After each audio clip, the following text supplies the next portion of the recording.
Stage 4 మోకాళ్ల అరుగుదలకి నొప్పి లేకుండా కీళ్ల మార్పిడి ఆపరేషన్ చేయబడును. Doctor Ramesh Gajula, endoscopic spine ortho surgeon and pain physician, panacea spine pain ortho and sleep centre, Uppal, Hyderabad. Madanapalle press క్లబ్కు రావడానికి కారణం మీ ముందు 4 అంశాలు మాట్లాడడానికి రావడం జరుగుతా ఉంది. ఒకటి, అన్య మతాలు. రెండోది, మదనపల్లి ఫైళ్లు, లిక్కరు. మూడవది, ప్రైమరీ స్కూళ్ళు, 3 లక్షల మంది విద్యార్థులు. నాలుగవది, బీజేపీ టీడీపీ పరిపాలన. నిన్ననే టీటీడీ బోర్డు మీటింగ్ జరిగింది. అనేక అంశాలు పరిశీలించారు, సంతోషం.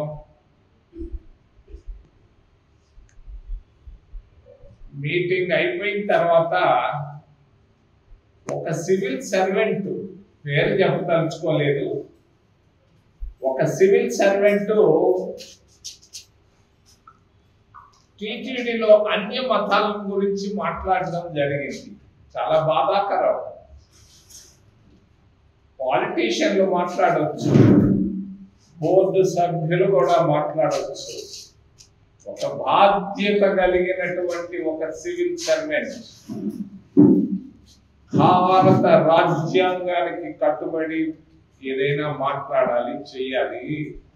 అంతేగాని ఆయన ఇష్టానుసారంగా అన్య మతాల గురించి ప్రస్తావించడం జరిగింది. నేను చాలా బాధపడ్డాను.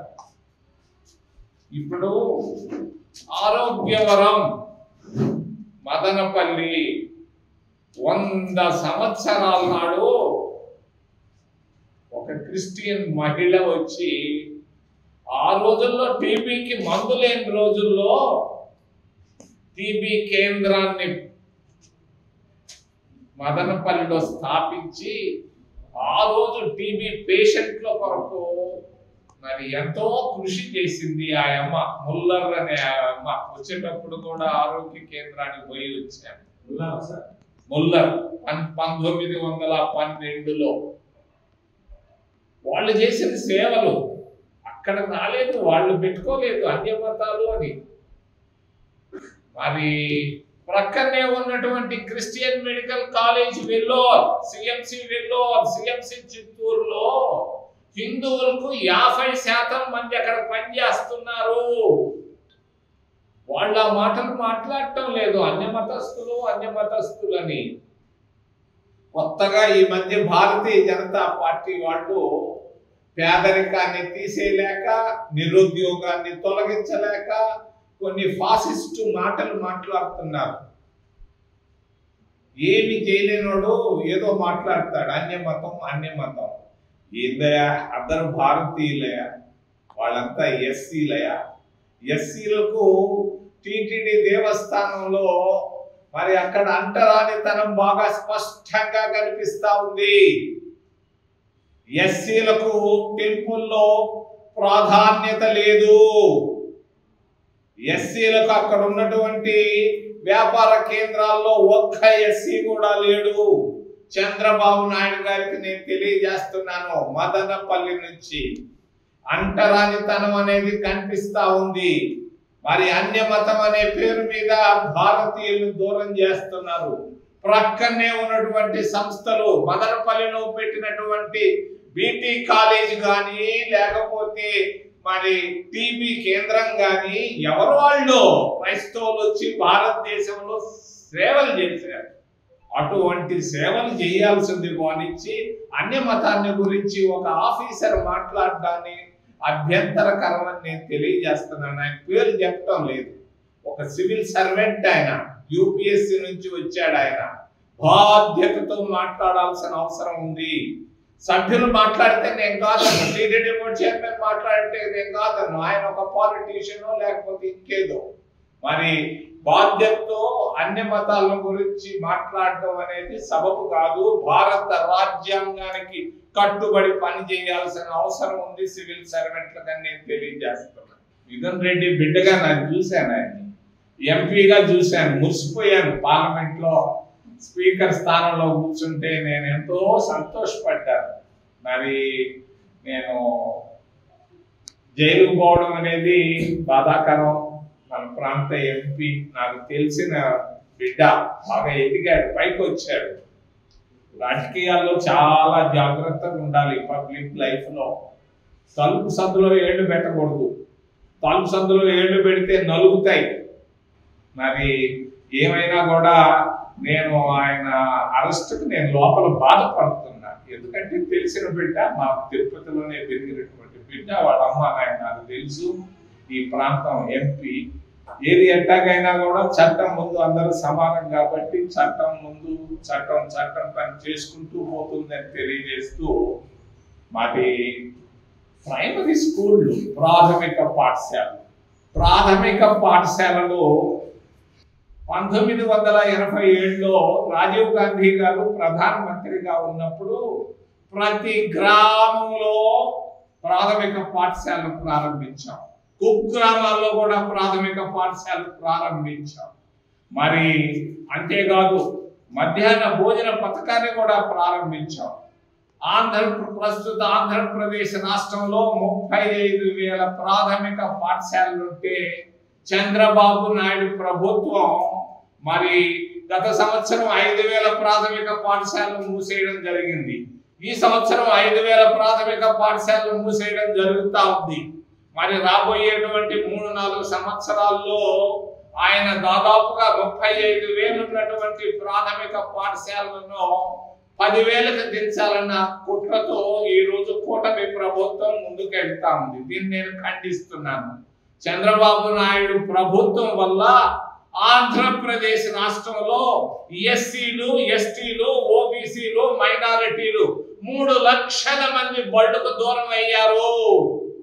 3 లక్షల మంది బిడ్డలకు మధ్యాహ్న భోజనం తింటుంటున్న బిడ్డలు ఈ రోజు బళ్ళకు పోలేక, బళ్ళు లేక తలుపులు మూసేయడం వల్ల ఆంధ్రప్రదేశ్ రాష్ట్రంలో 3 లక్షల మంది ఎస్సీ, ఎస్టీ, ఓబీసీ, మైనారిటీ విద్యార్థులు మరి వాళ్ళ జీవితాలను నాశనం అవుతున్నాయని తెలియజేస్తున్నాను. చంద్రబాబు నాయుడు కళ్ళు తెరవయ్యా స్వామి, ఎందుకయ్యా నీకు పేదోళ్ల పైన ఇంత ద్వేషం ఎందుకు వస్తా ఉంది?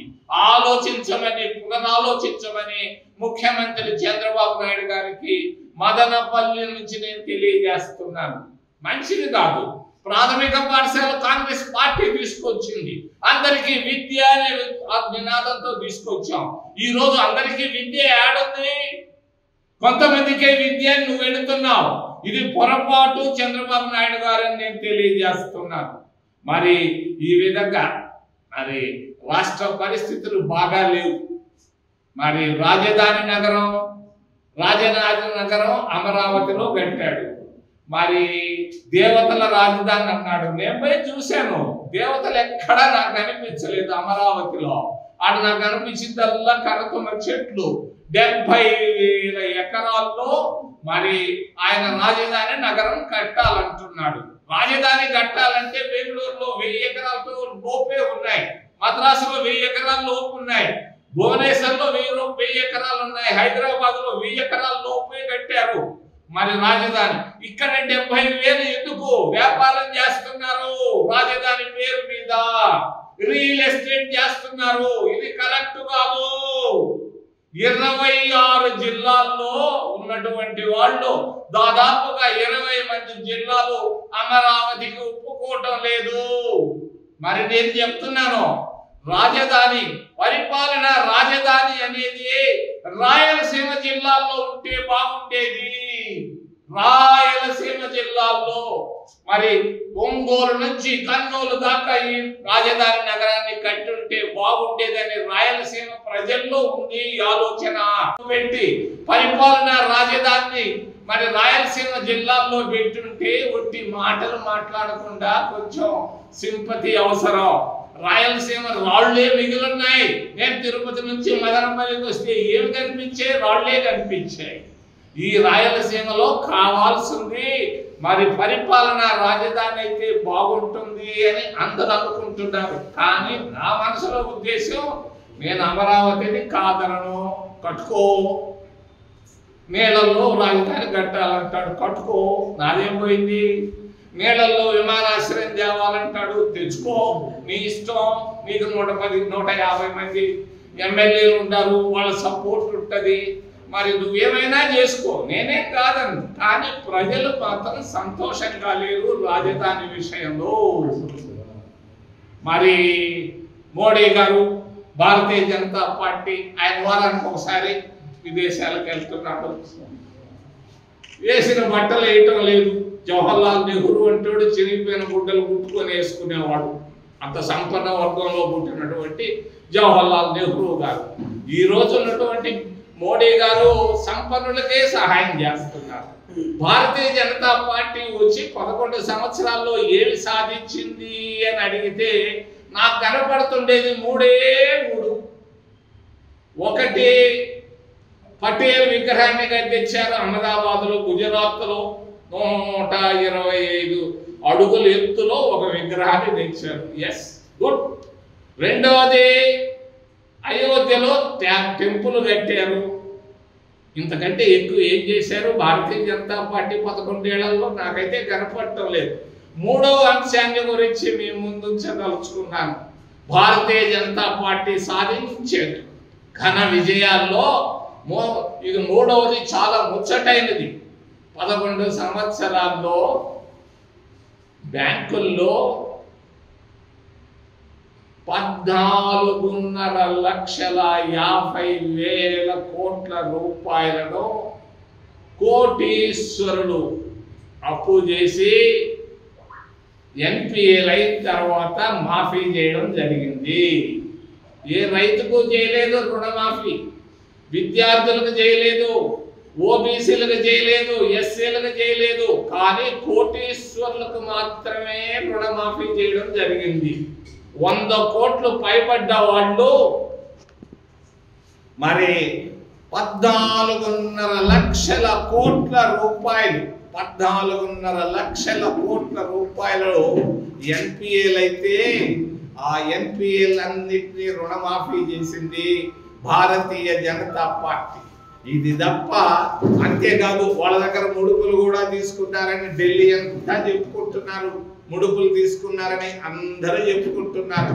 మరి ఎంత ముడుపులు తీసుకున్నారు అంటే 10% ముడుపులు తీసుకున్నారని మొత్తం దేశమంతా చెప్పుకుంటున్నారు. నేను అడుగుతున్నాను నిర్మలా సీతారామన్ని, మరి నువ్వు చేసినటువంటి 14,5 లక్షల కోట్ల రుణమాఫీలో ఏ రాష్ట్రంలో ఎంతమందికి రుణమాఫీ చేశావు? ఆంధ్రప్రదేశ్ రాష్ట్రంలో ఎంతమందికి రుణమాఫీ చేశావు? ఏ పద్ధతిలో చేశావు? గుజరాత్లో చేశారంటున్నారు. గుజరాత్లో వాళ్ళకి ఏ పద్ధతిలో రుణమాఫీ చేశారు?